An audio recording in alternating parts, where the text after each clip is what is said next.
COP 28, Macky Sall à Dubaï. C'est à la une du journal L'Indépendant, le quotidien d'informer que le président de la République s'est envolé hier soir pour Dubaï. C'est pour participer à la COP 28, conférence de l'Organisation des Nations Unies sur le climat. À Dubaï, Macky Sall prêt à porter le plaidoyer pour plus de justice climatique. Selon la tribune, la problématique de la transition énergétique juste et équitable, l'exploitation et la gestion des ressources en eau, les financements verts sont entre autres sujets sur lesquels le président devrait donner son point de vue, rapporte Le Soleil qui s'appuie sur une note du Bureau d'information gouvernementale. Le journal rappelle que la justice climatique est l'un des thèmes les plus récurrents dans les discours du chef de l'État. Lors du forum de Paris sur la paix, Macky Sall avait indiqué que protéger le climat en aggravant son fardeau de la dette alors qu'on pollue le moins et qu'on subit le plus les effets du réchauffement climatique est une vraie injustice. Le président de la République, qui, avant de quitter Dakar hier,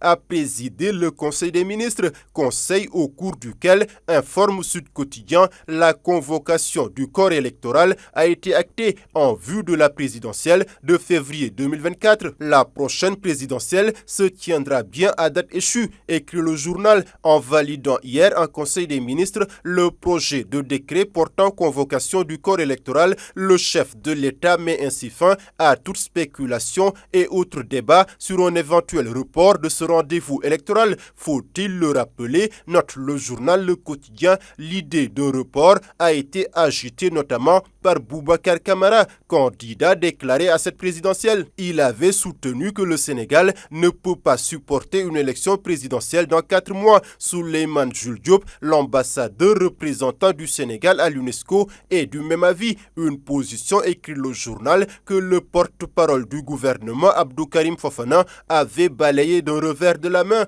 en déclarant que la tenue à bonne date de la présidentielle est le marqueur de l'esprit démocratique et républicain de notre nation. Scène digne d'un film de Far West, hier à la Médina de Dakar, un bandit tire sur un policier et un civil pour 4 millions de francs CFA. L'information est à la une du journal La Tribune. La capitale sénégalaise est-elle devenue insécure, se demande le journal. La scène qui s'est passée hier sera certainement à jamais gravée dans les annales. En effet, des bandits ont voulu arracher le sac d'une personne qui sortait d'une banque avec une somme de 4 millions de francs CFA. Les voleurs ont été pourchassés par les cris d'alerte de la victime qui a pu protéger sa sacoche de billets. Les bandits ont été pourchassés par une foule. C'est au niveau de la rue 11 angle Blaise Diagne qu'ils ont tiré sur une personne, ce qui n'a pas fait reculer la foule. Arrivés au niveau du rond-point de la RTS, des agents du groupement mobile d'intervention sont intervenus. Ils ont pourchassé les malfrats.